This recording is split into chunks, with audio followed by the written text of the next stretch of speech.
This Sunday, striking back. Iran retaliates against Israel, launching more than 300 drones and missiles and warning the U.S. about getting involved. This is a severe and dangerous escalation. Is the war now expanding into a wider conflict? I'll talk to National Security Council spokesman John Kirby and Republican Congressman Mike Turner, the chair of the House Intelligence Committee.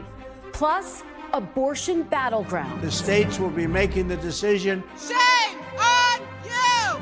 The fight over abortion access intensifies after Arizona's Supreme Court reinstates a 160-year-old law banning nearly all abortions. We broke Roe v. Wade, and we did something that nobody thought was possible. Donald Trump struggles to define his position on reproductive rights, while Democrats see a political opportunity. Donald Trump is the architect of this healthcare crisis. How will the abortion issue shape the 2024 election? I'll talk to Democratic Governor Gretchen Whitmer of Michigan. And criminal defendant. Donald Trump's first criminal trial is set to begin in Manhattan. All I can do is tell the truth. And the truth is that there's no case. They have no case. How will it impact the 2024 campaign? Joining me for insight and analysis are NBC News Washington managing editor Carol Lee, Wall Street Journal columnist Peggy Noonan, and Washington Post columnist Eugene Robinson. Welcome to Sunday. It's Meet the Press. From NBC News in Washington, the longest-running show in television history, this is Meet the Press with Kristen Welker. Good Sunday morning. The world is waking up to a new inflection point in the war in the Middle East. Overnight, Iran mounted a wide-scale aerial attack on Israel, launching more than 300 drones and missiles in retaliation for Israel's airstrike on Iran's consulate in Syria 2 weeks ago that killed 7 members of Iran's Revolutionary Guard, including 2 top commanders. This is the first time Iran has directly attacked Israel from its own territory. The Israeli military with this forceful response. Iran has launched a direct attack from Iranian soil towards the state of Israel. This is a severe and dangerous escalation. Now, according to Israeli Defense Forces, 99% of the missiles and drones were intercepted by Israeli and U.S. forces. A few fell inside Israeli territory. The strikes caused minor damage to one Israeli military base in southern Israel and severely injured a young child. Urgent efforts at diplomacy are expected to intensify. President Biden says he will convene a meeting of the group of 7 leaders today. On Saturday, he spoke with Israeli Prime Minister Netanyahu and reaffirmed America's ironclad commitment to the security of Israel. A senior administration official tells NBC News he also urged Netanyahu not to retaliate, but, quote, take the win. You've hit the win. For its part, Israel's defense minister says its confrontation with Iran is not over yet, and already Republican rhetoric is ratcheting up. Israel's response, and there should be a response, should not be proportionate. It should be far stronger because when deterrence fails, to reestablish it, you have to teach the adversary that any gain they may hope to get by any future attack will be more than outweighed by the damage that will be caused. Joining me now is National Security Council spokesman John Kirby. John, welcome back to Meet the Press. Thanks, Kristen. Good to be with you. Thank you so much for being here. So Iran says this attack is over. Israel's defense minister says the confrontation is not. What is the United States assessment of where things stand this morning? Is this over? Well, where things stand this morning is just an incredible military achievement by Israel and, quite frankly, the United States and other partners that helped Israel defend itself against more than 300 drones and missiles. I mean, it's just an extraordinary example of military superiority that Israel demonstrated to the whole world last night. And I think Israel also demonstrated that it has friends, that it's not standing alone, that it's not isolated on the world stage. Now, whether and how the Israelis will respond, that's going to be up to them. We understand that and respect that. But the president's been very clear. We don't seek a war with Iran. We're not looking for escalation here. We will continue to help Israel defend itself. Are you, as we sit here right now, aware of any threats to U.S. troops in the region? We are staying vigilant to exactly that potential threat, but we have not seen any attacks on U.S. troops or personnel in the region or our facilities. Nothing to report to you this morning, but we're going to obviously watch that very, very closely. Just to get a sense of how this came together, did the United States have any back-channel communications with Iran, if only to deconflict the airspace over Syria? I would just, not in terms of the operations, but I mean, obviously in the lead up to what happened yesterday, there were back-channel communications. Very clear. I would just say we made it very clear to all parties, including Iran, what we would do and how we would continue to defend Israel, and also how seriously we would take any potential threat to our personnel and our facilities in the region.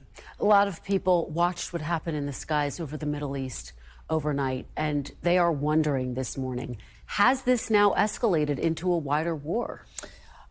I don't think there's any reason that it needs to. But has it? Are we now in the midst of a wider war? The president doesn't believe that it needs to move in that direction whatsoever, Kristen. What Israel demonstrated last night was an incredible ability to defend itself. Just their own military superiority was quite remarkable yesterday. I mean, very little got through, and the damage was extraordinarily light. And also, Israel demonstrated, again, as I said, that they're not standing alone, that they have friends. So the president's been clear. We don't want to see this escalate. We're not looking for a wider war with Iran. I think the coming hours and days will tell us a lot. But what's your response to Americans who see those missiles being intercepted in the skies overnight and believe that this has already escalated? I would ask the Americans that saw what happened last night to take heart in terms of the military capability of their forces in the region, how they are defending themselves and defending our interests in the region. And also, I reiterate what I said before. Know that the president is working the diplomatic side of this personally. In fact, today, just a little bit later today, he's going to call the G7 together to talk about a diplomatic response here. NBC News is reporting that President Biden, talking about the diplomatic outreach, told Prime Minister Netanyahu that the United States will not participate in offensive operations against Iran. Can you confirm that? I won't go into the greater detail of the conversation with the Prime Minister. They did have a good chat last night. What was the message? What was the broad message? It was very clearly, we stand with you in your self-defense. That was the main message that the president delivered to the prime minister. He congratulated the prime minister and the IDF for the extraordinary job they did knocking things out of the sky. But I won't go into more detail. Again, I just go back to what the president has said time and time again. We don't seek an escalation. We don't seek a wider war in the region. So did he warn Israel not to respond? Did he say take the win, as has been reported? I think the president was, again, very clear with Prime Minister Netanyahu about the success that they enjoyed last night and the impact that that success ought to have. Are you anticipating a counterattack by Israel? And do you expect, has Israel given the United States any assurances that it will give the U.S. a warning, a heads up before it moves forward with any type of counterattack? Whether and how the Israelis respond is going to be up to them. I'm certainly not going to get ahead of their decision making. If Israel does move forward with retaliatory strikes, are you concerned that that he will not be responsible about it, given that the United States was not given a heads up before Israel lobbed that attack in Syria against Iranian officials? We have and we will stay in touch with our Israeli counterparts so that the information flow is as robust as possible. Well, if Israel does decide to move forward with retaliatory strikes, will the United States support Israel, or will Israel be going it alone? I won't get into hypotheticals one way or another here, since Israel hasn't made any decisions that I'm aware of about what the next step is.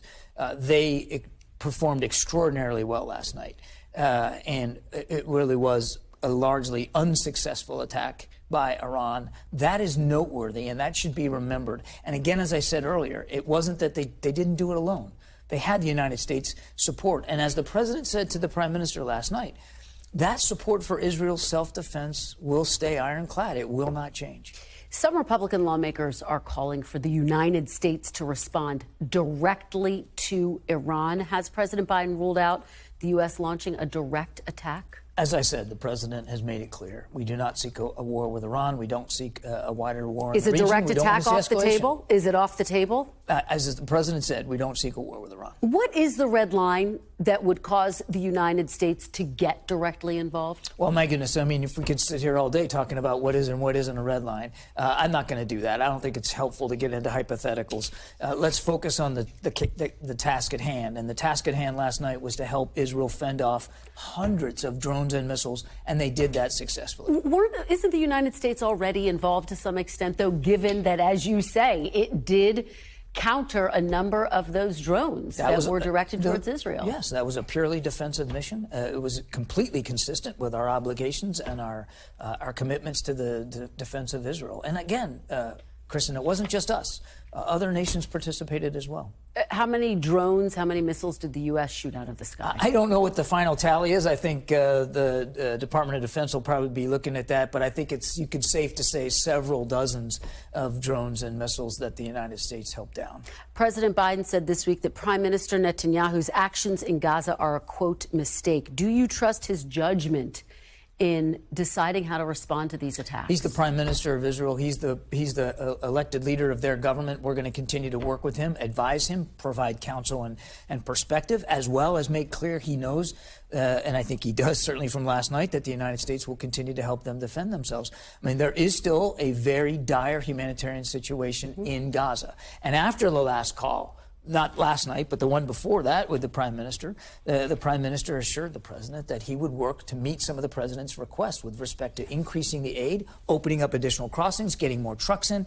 And you know what, Kristen, in the last few days, that has happened. Something on the order of 2,000 trucks have gotten in just since the discussion with Prime Minister Netanyahu a week or so ago. Now, is it enough? No, of course not. It's got to be sustained over time. But the Israelis are making efforts to try to meet good on those commitments. I don't have to tell you this, but the House has not yet passed aid to Israel and Ukraine.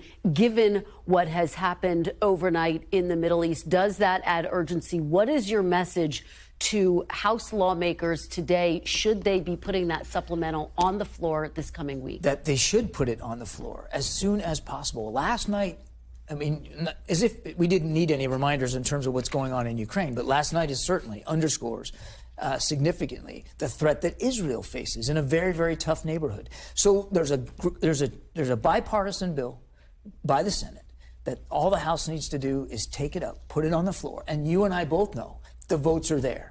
But we're just looking for leadership out of the Speaker's office. Get it on the floor. Get it voted on so that not only Israel can get additional resources to defend itself, which they clearly need, but that Ukraine can as well. All right. National Security Council spokesman John Kirby, thank you so much for being here this morning. Really appreciate it. Yes, ma'am.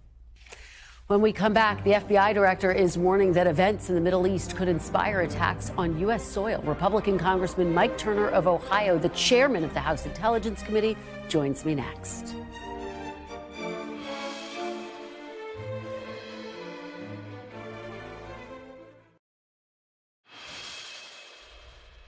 Welcome back. FBI Director Christopher Wray warned this week on Capitol Hill that the Bureau is growing increasingly concerned about the possibility of a coordinated attack inside the United States inspired by events in the Middle East. As I look back over my career in law enforcement, I would be hard-pressed to think of a time where so many threats to our public safety and national security were so elevated all at once. Joining me now is the Republican chair of the House Intelligence Committee, Congressman Mike Turner of Ohio. Chairman Turner, welcome back to Meet the Press. Kristen, thanks for having me. Thank you so much for being here. Let's start with the breaking news overnight, those strikes by Iran against Israel that were largely intercepted. What is your reaction this morning? Well, obviously, the United States had advance notice that this was going to occur and worked with Israel in preparations. I was briefed by the CIA director Friday of the preparations and the information that the United States was receiving. I think John Kirby, though, articulated very well, due to your questions, the unfortunate, I think, fallacies in the Biden administration's policies. The United States and Israel jointly developed missile defense technology that went to work last night, and it was proven to be successful, and it is de-escalatory. It gives us space to be able to make appropriate decisions. But unfortunately, the Biden administration's view is that if you use missile defense, an attack didn't happen. That's the way they reacted to the over 100 attacks that have occurred on U.S. troops from terrorist groups and organizations in Iraq and Syria, resulting in 3 deaths of American troops in Jordan, all by Iranian-backed groups and organizations. I think the administration needs to take seriously that this attack has happened. It's unprecedented, and certainly it needs to be viewed as an escalation. This is an escalating conflict. Well, Congressman, very quickly, though, I do have to push back because, of course, those attacks that you referenced, the United States did carry out counterattacks, more than 100 of them. And then those attacks by those Iranian-backed groups did come to a close. But I do want to ask you what you think should happen next. That's honestly true, but so what the Biden administration said is if there are deaths, if American troops are hit, they're going to respond. Over 100 attacks on American troops, they did not respond. In this instance, you just heard John Kirby articulate that the defense was successful, and then almost as if a dismissal of the fact that Iran has attacked Israel directly. Well, and what he said was that he does not want to see this escalate into a wider war. So let me put this question to you. And again, the United States did respond to those attacks with more than 100 counterattacks. Israel is saying, the War Cabinet Minister, Benny Gantz, just said, we will exact a price from Iran in the fashion and timing that is right for us. Do you expect Israel to respond? Should Israel respond?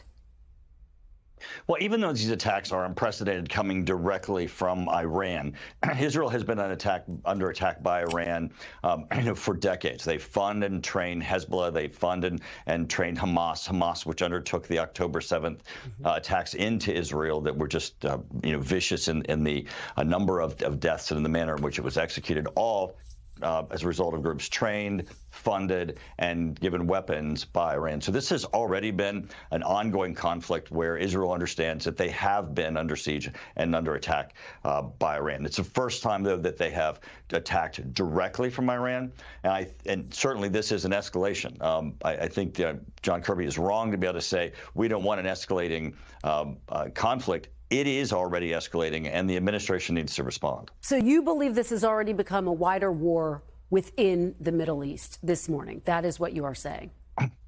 Over 300 weapons were shot from Iran at Israel.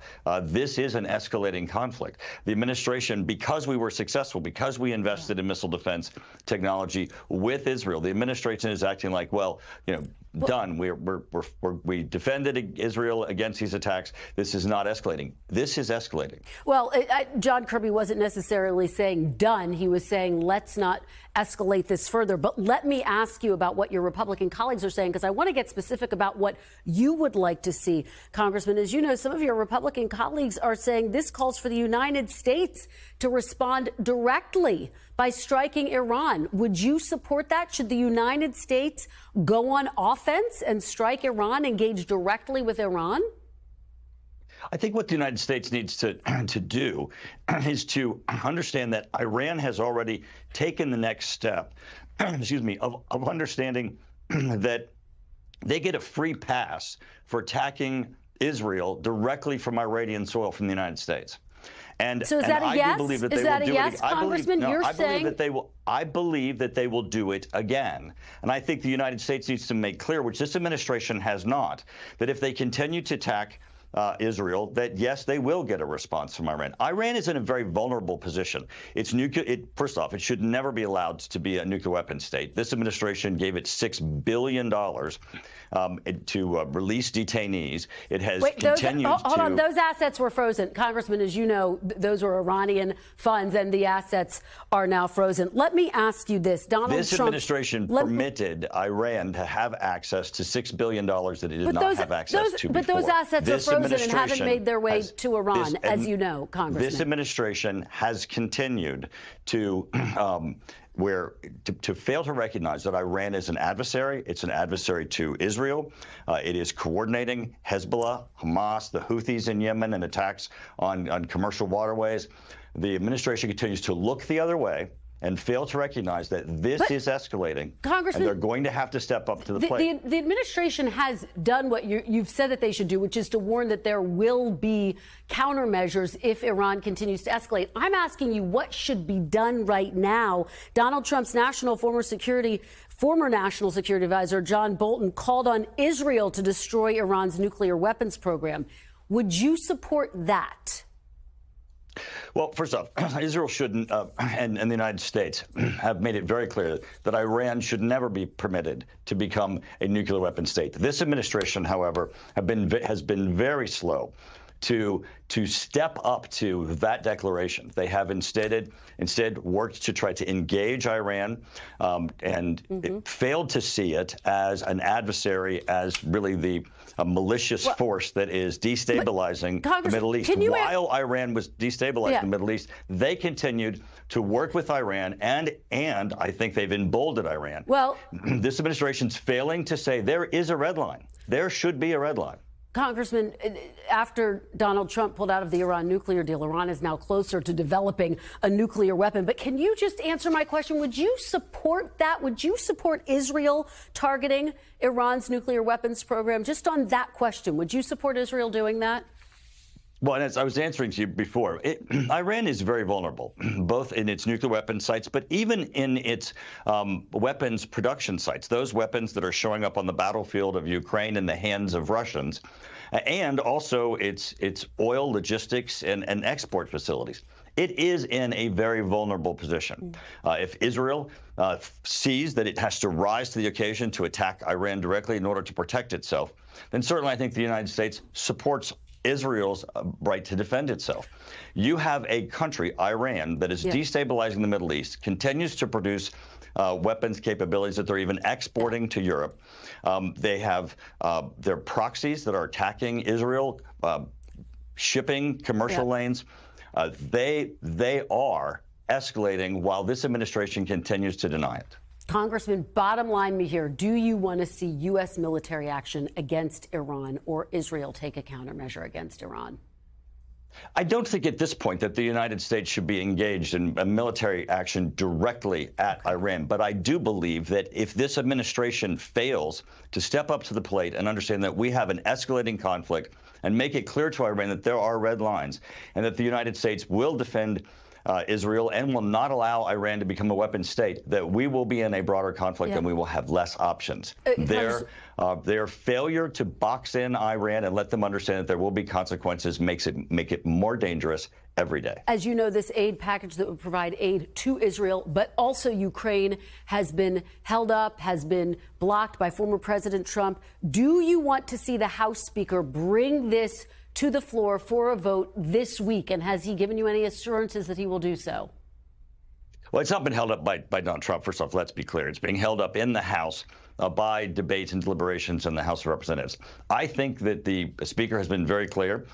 He supports Ukraine funding. He supports funding for Israel. He supports the Asia package. It's part of the National Security Supplemental. And he has made it clear that he sees that the path is for that to come to the House floor this week. I think it will have overwhelming support, both the Ukraine, Israel, and Asia packages, not just because of what's happened with Iran escalating the conflict in the Middle East, but because these are allies that need and deserve our support. As you know, Donald Trump has been on the sideline saying he doesn't want to see that aid go to Ukraine unless it's in the form of a loan. But just very quickly, do you expect it to get a vote this week, Congressman? I do, and I expect it to pass. And by the way, Donald Trump had said on the humanitarian, the support to the Ukrainian government, on the weapons, the military support, everyone has been very much on the side of understanding that we're at a critical point. Russia's beginning to gain ground. Ukraine is beginning to lose the ability to defend itself. And the United States must step up and provide Ukraine the weapons that they need. And I think we're going to see overwhelming support for that in the House this week. All right. Chairman Turner, I have a lot more questions, but we are out of time. Thank you so much for joining me. Kristen, thank you so much. I really appreciate it.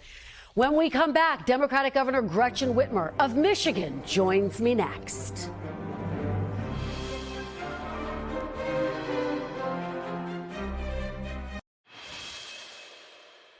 Welcome back. Now to the issue that could be a defining one for the 2024 election, abortion.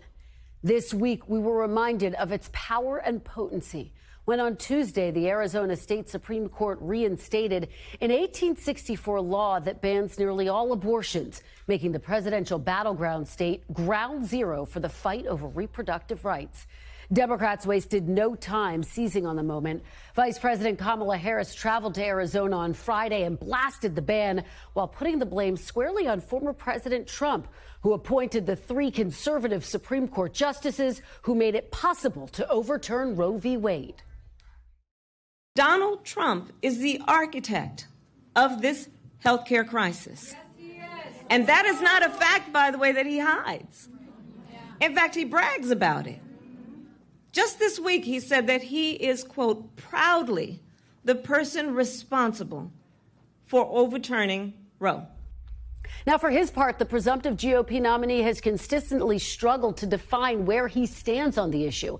After initially saying this week abortion is an issue that states will decide, Trump then said the Arizona State Supreme Court went too far, and he aimed to distance himself from supporting a national ban.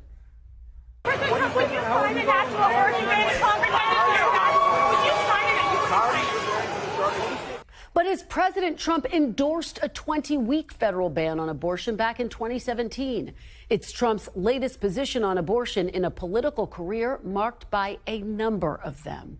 Would President Trump ban partial birth abortion? Well, look, I'm very pro-choice. I hate the concept of abortion. I hate it. I hate everything it stands for. I cringe when I listen to people debating the subject. But I just believe in choice. Do you believe in punishment for abortion? Yes or no, as a principle? The answer is that there has to be some form of punishment. For the woman? Yeah. The justices that I'm going to appoint will be pro-life. They will have a conservative bent. Unborn children have never had a stronger defender in the White House. So for 52 years, people have wanted to end Roe v. Wade to get it back to the states. We did that. It was an incredible thing, an incredible achievement. We did that, and now the states have it. Meanwhile, a year after the Dobbs decision, more than 60% of voters disapproved of the Supreme Court overturning Roe v. Wade. So where does the battle over abortion go from here? Joining me now is the Democratic governor of Michigan, Gretchen Whitmer. Governor Whitmer, welcome back to Meet the Press. Thanks for having me. Well, Governor, thank you for being here on a big morning. Former President Trump held a rally last night. He did not mention the issue of abortion, but earlier this week, he noted that abortion laws are left up to the states. He said he wouldn't support a national ban. How concerned are you that his efforts to straddle the line could effectively weaken this issue for Democrats? Well, I think your phraseology, straddle the line, is generous. He's lied. He's lied over and over again to the people of this country. The only person who should be making a decision about whether and when to have a child is a woman, the people she loves and trusts, and her doctor, period. Politicians need to get out of the way. And the American people have over and over again told us that's their exact expectations. And so as I speak to people in my state or around the country, it's very clear abortion is not just on the ballot in places like Arizona and Florida. It is on the ballot in all 50 states because the former president has said many different times that he would sign a national abortion ban. And that's really a very real possibility that would undo all the progress we've made in states like Michigan, Ohio, Kentucky, etc.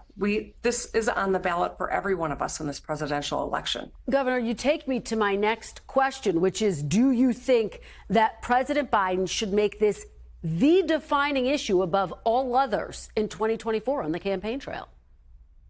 Well, I think that this is at the heart of so many Americans' concerns, our fundamental freedoms as Americans, our ability to make the most consequential economic decision in our lifetime is whether and when to have a child. It is the ability for the infertile couples, so many millions of whom have relied on embryonic in vitro fertilization. All of these things are very much at risk, and I know that it is at the heart and center of people who want desperately to start families, who desperately need access to medical care. And our choice could not be more stark. We have a president right now who is standing between a national abortion ban and has used his powers to expand access for women in this country, and the guy who appointed 3 lying Supreme Court justices to the bench who are the architects of the Roe repeal. And let's be very clear, Donald Trump did this. So just to be very clear, should President Biden make this the #1 issue? Should abortion be the #1 issue in 2024? Well, abortion, the fundamentals of our democracy, whether or not we can be safe here, whether or not we're going to continue to rebuild American manufacturing and bring supply chains home. I mean, it's hard to say what one issue is more important than others when there are so many fundamental issues that are at stake, and that we've got 2 candidates that couldn't be more different on all of these issues. But I do think that the fundamental right to make your own decisions about your body is going to be a #1 motivator for a lot of folks in this country. Governor, President Biden has said that if he's reelected, he will codify Roe v. Wade. As you know, it is highly unlikely he will have 60 votes in the Senate to do that. Is the president offering voters false hope on this point? I think the president has been very clear that he absolutely supports this fundamental reproductive freedom for all Americans, and he'll do everything in his power. You know, we thought in Ohio it might be real difficult to get abortion rights codified. They surprised us. And so I'm not going to, foresee and predict what the odds are, but I can tell you, we have seen this issue has motivated people because they know that this is a fundamental question of who we are as a society and how we are going to empower Americans to do what they need to do to protect their health, to grow their families, to make their own decisions in their own lives. And politicians should get the heck out of the way. Let me ask you a little bit about the policy. According to the CDC, slightly less than 1% of abortions occur after fetal viability. Where do you stand on this, Governor? Should there be any limits on abortion after viability, which usually falls somewhere between 24 to 26 weeks? You know, the Roe standard did have that, and that's precisely what we've been fighting for. But so at the you end of the support day, that, Governor? Just to be clear, you would support some limitations after viability? I would support the Roe standard becoming the law of the nation again. That's exactly where I'm at. And I know that's where most Americans are. But I'll also share with you, Kristen, I am not a doctor. I would rely on medical advice, but in my experience, it is only the woman and the person who's giving her medical advice, a scientist, that should be articulating what the standards are in this space. You know, I ask you in part because, as you know, former President Trump has falsely accused Democrats of wanting abortion up until birth. Do you think that Democrats need to more clearly define where they stand on this part of the debate, on where limits should be? I think what we should do is be holding Donald Trump accountable. Let's remember the reason that we're in this mess is because of his appointees to the Supreme Court. 3 people who lied to Congress when they said they thought Roe was the settled law of the land. He put them on that court, and they are the reason that Roe was ripped away from Americans. They've lied to us. He has lied to us. You cannot trust anything Donald Trump says about this issue, or frankly, in my opinion, a whole host of others. And that's precisely why I think it's so important that we reelect Joe Biden and Kamala Harris to the White House, because they are the only ones you can trust on this issue. Their position has been rock solid. They trust women and medical providers, and that's the only people who should be making these decisions. Let's talk about what is happening in the Middle East. Approximately 60% of Michigan voters disapprove of President Biden's handling of the war in Gaza. Your state obviously has the largest Arab American population in the country. Less than 20% of Arab Americans nationally say that they will vote to reelect President Biden. Do you think this issue, President Biden's handling of the war in the Middle East, could cost him the state of Michigan? I think that the state of Michigan is always going to be a close race, no matter what, under what scenario. I will share, though, as I've had conversations with people both in my Jewish community and in the Arab American and Muslim and Palestinian communities, that a lot of people are hurting right now. A lot of people are 1 degree of separation from someone who's lost their lives, whether it was on October 7th or is in the war in Gaza. And so I'm trying to keep an open dialogue to stay focused on how we support these beautiful, diverse communities here in Michigan. And I'm hoping for peace. But obviously, after the events of the last 24 hours, there's a lot that is evolving here. And I'm glad to see that our president said we have an ironclad commitment to the security of Israel. Some Democrats, including from your state, are calling the war in Gaza a genocide. Would you go that far? Do you believe that what is happening inside Gaza is a genocide? I think that it's heartbreaking to see the loss of so many innocent lives, children, every day that this war continues to be prosecuted. And that's why, as governor, as commander-in-chief of the Michigan National Guard, I'm watching this very closely and doing what I can to support all of these communities here in Michigan. But you don't go that far to use that term genocide. I'm not going to weigh in where I know that a lot of these terms are used to inflame and divide us. I'm going to stay focused on being productive and hoping that we can have some peace very soon. I want to ask you about what the country will be watching this week. Former President Trump's criminal trial will get underway in New York and Manhattan for allegedly falsifying business records to attempt to conceal payments to a porn star. We should note that Mr. Trump has denied any wrongdoing in this case. Do you think the Biden campaign, which is currently planning to counter-program these criminal trials, should be leaning in more directly, talking about Trump's trials directly? You know, I'm not sure, Kristen. To be honest, we are in unprecedented territory. We have a former sitting president who's got 4 different criminal trials in process. This one's kicking off. We keep referring to it as hush money, but I like how you actually went a step further to explain to people. He lied on his business financials. This is a man who is loyal to one thing. The truth is not it. It is Donald Trump. His story changes. He has betrayed his oath of office. He betrayed his postpartum wife and their new child. He has betrayed all the people that invested in his companies and the people who worked for him. This is, I think, one more very clear reason why I don't think we can trust this man with our future, with our democracy, and certainly with our fundamental rights. All right. Governor Gretchen Whitmer, thank you so much for joining us. We really appreciate it. Thanks for having me. And when we come back, from the Bronco chase to the televised trial, how the O.J. Simpson murder trial captivated the nation. Our Meet the Press Minute is next.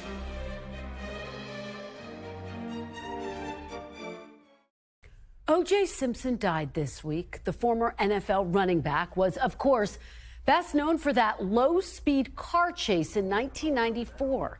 When 95 million Americans watched his white Ford Bronco flee from police across Los Angeles, just days after the murders of his ex-wife, Nicole Brown Simpson, and her friend Ronald Goldman. Then there was the trial of the century, in which Simpson was acquitted. It redefined celebrity trials in the age of cable television. Bob Costas was a longtime sportscaster with NBC. He worked with Simpson and joined this broadcast as his former colleague was preparing to stand trial. This is a tragedy that has, I guess, almost inevitably in this mass media age and cameras in the courtroom and tabloid television and the way mainstream television and the press is affected by that tabloid influence.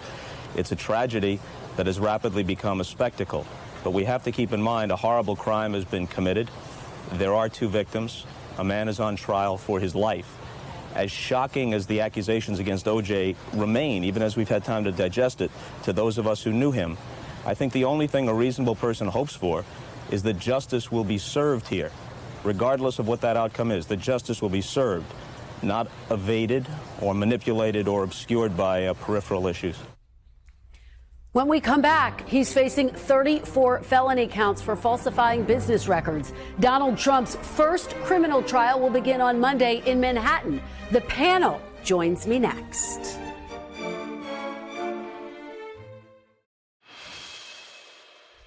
Welcome back. The panel is here. NBC News Washington managing editor Carol Lee, Eugene Robinson, columnist for The Washington Post, and Peggy Noonan, columnist for The Wall Street Journal. Thanks to all of you for being here on a very busy morning. Carol, let's talk about Iran for the moment in the context of obviously all of this is taking place against the backdrop of the 2024 race. This is undoubtedly yet another contour. And you have new reporting that the United States has deep concerns about how Israel may respond. They do. They're very concerned, administration officials, that Israelis could respond by doing something rash. There's been a lot of frustration among top administration officials with the fact that Israel took this strike initially in Damascus because, from the administration's perspective, they did so without having a strategy, without thinking through the timing of the strike, what happens next after the strike. And, you know, one official described Israel's approach to military operations generally as frenetic. And so it's the same concern that, Kristen, that they've had with the way Israel's conducted the war in Gaza, this sort of shoot first, ask questions later. And so what we've seen from the administration in the past 2 weeks is a real effort across the region of diplomacy to try to shape what happens next here. And from their perspective, their goal was, you know, they knew Iran had to respond, that Iran would respond, but do so in a way that it didn't cause too much damage, so Israel didn't have to react in a very aggressive way. It seems to have played out like that so far, but they don't know what's going to happen next and whether Prime Minister Netanyahu will, in the words of the president, take the win. Yeah, I know you'll be tracking that very closely. We all will be, because, again, it will have implications for 2024.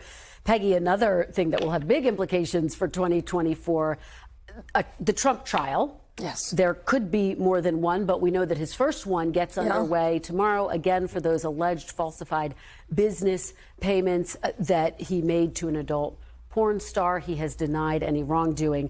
I want to play a little bit of what he said about this at his rally overnight in Pennsylvania. Take a look. When I walk into that courtroom, I know I will have the love of 200 million Americans behind me, and I consider it a great badge of honor because I am being indicted for youth. You have written that bringing the charges against the former president in this case was, quote, below us as a country. What do you mean? What are you going to be watching for? Oh, my gosh. One always hopes it's below us, if you know what I mean. I mean, we're going to have like 6 weeks of headlines and talking about porn star, hush money, who knew it? Dramatic testimony, steamy stuff. I'm not sure that does any good. I preferred the January 6th investigation and the serious Georgia case. That said, this is happening. Some areas of curiosity. How long will it go? I hope it doesn't go like OJ's, 9 months. What impact will it have that the former president will be in the court, but the testimony will not be live on TV? I don't suppose this is the sort of thing that is going to make our children more inspired about democracy. I do think the charges are probably by and large true. It'll work through the system. We'll see where it goes. Eugene, what are you going to be watching for? Trump has used this as a chance to argue this is an example of a two-tiered system of justice. This case was brought, of course, by a grand jury. Yeah, it was brought by grand jury. And yeah, it's a two-tiered system of justice. So if you are wealthy and famous, you can delay the proceedings, indefinitely, as he has done with his other criminal trials. You can hire, really good lawyers. And apparently you can, if not violate, then certainly skirt the edges of court orders by insulting over and over again, attacking the judge's family, other people connected with the case. You can talk about the case constantly in a way, frankly, that a defendant who was less wealthy and famous and powerful than Donald Trump would never get away with. I mean, we're talking contempt of court, and you're talking a lot of defendants would have been stepped back to the cells. He already has a partial gag order against him. A lot of questions about whether he's violated that. Carol, it was so notable. I asked Gretchen Whitmer, should Biden be leaning into this directly? She said, I'm not sure. You have reporting that he's not going to. He's going to do the counter-programming thing. And by the way, some Democrats don't think that that's the right strategy. That's exactly right. One Democrat strategist told us that they think the president should go on the offense on this, that he should be hitting back specifically about the attacks from former President Trump, that these are Biden trials, that the president is somehow behind this in order to sideline him from campaigning. But what the White House has decided to do, the Biden campaign, is put the president out there and create these sort of dueling images they hope speak for themselves. So you have Trump in court. You're going to have President Biden in Pennsylvania over 3 days talking about the economy, hitting former President Trump on his tax proposal, saying he's out there where he would benefit the wealthy. The president's fighting for the middle class, all the while having his campaign really keep up this pressure on the abortion issue. But again, it's a risk, and it's not something all Democrats agree on. Yeah, I think it'll be fascinating to see if he gets more pressure to lean into this a little bit more directly. Arguably, I think one of the biggest X factors as we sit here today is the issue of abortion. In your report, Carol, you also say abortion could make up the margin of difference in this case. Peggy, how do you see this? Trump has tried to sort of have it a number of different ways. He said Arizona went too far, but he's not going to sign a national ban. How do you see this playing out? Look, Donald Trump has always been transactional. Oddly enough, I think a lot of his pro-life supporters understood he was transactional, didn't mind it because they liked the transaction. I think we are watching Donald Trump every day try to get from under the implications of his own act, having set up the process by which Roe versus Wade was removed. Trump wanted it returned to the states. The states seem to have made an awkward mess of it in some respects. He wants to get away from the mess. And so now he's doing what he does. He's a transactional fellow. One thing I would tell the Democrats, I sense that they are just going abortion, abortion, abortion. That's the plan for the next 6 months. That's not going to look so great. Don't overplay your hand. They've got public opinion at the moment. Yeah. But what about that? Well, it looks like a pretty strong hand to me. I mean, if you look at elections that have taken place, the referenda on reproductive rights, elections in which candidates were on different sides of the abortion issue, since the demise of Roe v. Wade, they have gone pretty heavily toward the Democrats, and I think this is something that the Republican Party is going to have to try to figure out. How do they get to where the American people are on abortion, which is basically acknowledgement of a constitutional right? Yeah, a lot of Republicans talking about how to do exactly that. Thank you all for a phenomenal conversation. That is all for today. Thank you for watching. We will be back next week because if it's Sunday, it's Meet the Press.